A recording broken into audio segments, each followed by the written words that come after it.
Scott Simpson.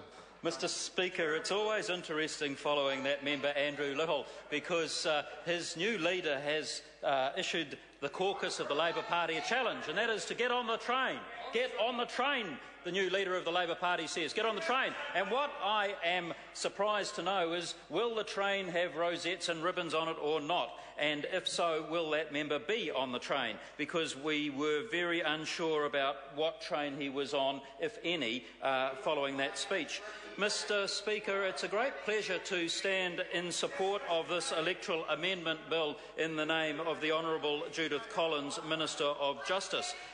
As Chairman of the Justice and Electoral Select Committee, I had the great privilege and pleasure of guiding to fruition the work of our committee's inquiry, which was commenced by my predecessor, the very capable and hard-working member for Hamilton East, Tim McIndoe.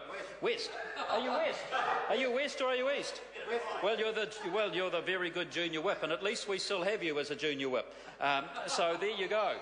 So the work was started by Tim McIndoe in his time as Chairman of the Justice and Electoral Select Committee, and I've got to say that the committee's work, certainly the portion that I was involved with, was very constructive. It was fulfilling, and we heard from a number of submitters that I thought made particularly good points.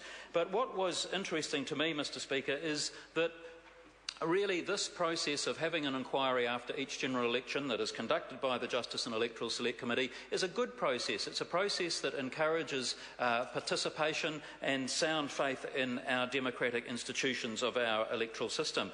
New Zealand is, as far as I'm aware, only one of 9 countries in the world that has an unbroken democratic tradition going back more than 150 years. And New Zealanders can be rightly proud of the basis upon which we conduct our elections.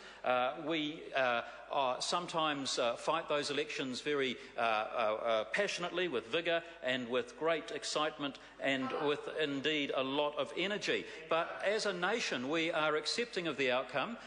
We don't get involved in all the corrupt activities that we see in some places in the world. We don't have violence. We don't have criminal activity, and we can be pretty proud of the process. So I was pleased, Mr Speaker, as Chairman of the Select Committee, to receive a very prompt response from the Minister to our recommendations. And I think this is a minister who has moved very quickly to enact in this piece of legislation the 11 recommendations that are easily achieved so that they can be in place before the next election in 2014. And they are all matters that will enhance and add value to our electoral system.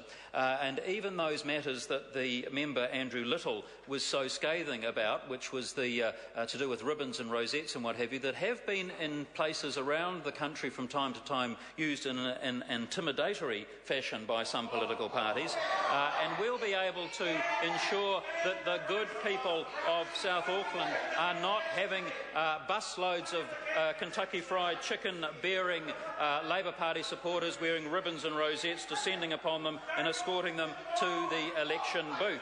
So we will have a more enhanced electoral system as a result of this piece of legislation working its way through the House. And I think that we will find, as the Select Committee considers the provisions of the bill, that we will make good progress. I'm confident the committee will continue to work hard, and I commend this bill to the House, Mr Speaker.